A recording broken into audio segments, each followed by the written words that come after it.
नमस्कार, सत्यपरिचितमध्ये आपल्या सर्वांचं स्वागत आहे। भाईंदर पूर्वेच्या स्वर्गीय हिंदू हृदय सम्राट स्वर्गीय बाळासाहेब ठाकरे कला दालनामध्ये आज ज्येष्ठ नागरिकांच्या केंद्राचा लोकार्पण सोहळा परिवहन मंत्री प्रताप सरनाईक यांच्या माध्यमातून पार पडला।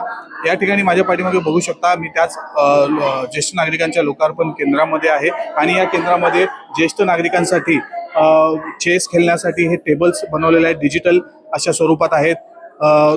तसेच या ठिकाणी ज्येष्ठ नागरिकांना ऐकण्यासाठी, गाणे ऐकण्यासाठी देखील सुविधा करण्यात आली आहे। 5 कम्प्युटर्स या ठिकाणी आहेत, त्याला हेडफोन्स लावलेले आहेत आणि त्याच्यामध्ये सर्व जुने बॉलिवूडचे गाणे या ठिकाणी लोड करून ठेवण्यात आले, जेणेकरून नागरिक ज्येष्ठ नागरिक येतील या केंद्रामध्ये मोठ्या प्रमाणात ज्येष्ठ नागरिकांना मनाला शांती भेटेल अशा प्रकारचं वातावरण या ठिकाणी बनवण्यात आलं आहे।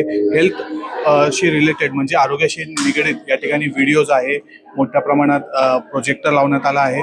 तसेच या ठिकाणी आध्यात्मिक व्हिडिओज देखील ज्येष्ठ नागरिकांसाठी ठेवण्यात आले आहेत। तसेच आतमध्ये जे ज्येष्ठ नागरिकांना एखादा फंक्शन असेल, काही असेल ते करण्यासाठी, तसेच इतिहासामध्ये जाण्यासाठी आपल्या भारताचा इतिहास या ठिकाणी अत्यंत चांगल्या प्रकारे लावण्यात आला आहे। 1920 पासून ते आता 2020-25 पर्यंत या ठिकाणी सर्व इतिहासामध्ये काय काय घडामोडी झाल्या त्याची देखील सर्व माहिती या ठिकाणी देण्यात आलेली आहे।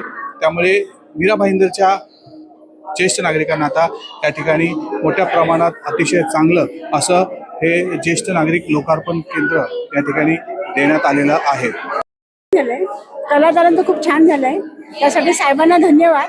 आणि साहेबांना आम्ही निवडून दिल्याचं आम्हाला सार्थक झालं असं वाटतं। आज या ठिकाणी तुम्ही आला, केंद्राचं उद्घाटन झालंय, कसं वाटतं? खूपच छान वाटतंय। भाईंदरमध्ये असं होईल असं वाटत नव्हतं पूर्वी, कारण मी फार पूर्वीपासून राहते भाईंदरमध्ये। आता भाईंदर खूपच बदललंय आणि असं वाटत नाही की आता मी भाईंदरमध्ये राहतो, असं खूपच बदल झाला भाईंदर पूर्वीपेक्षा। या ठिकाणी लहान मुलांसाठी देखील प्ले झोन केलेला आहे। हो, सगळं एका ठिकाणी मिळणार आहे। हो, अभ्यासिका आहे मुलांसाठी, अभ्यासाची सोय तर चांगली, कारण लहान लहान घरं असतात, मुलांना अभ्यास करायला जागा नसते, तर ते तर फार चांगली गोष्ट आहे।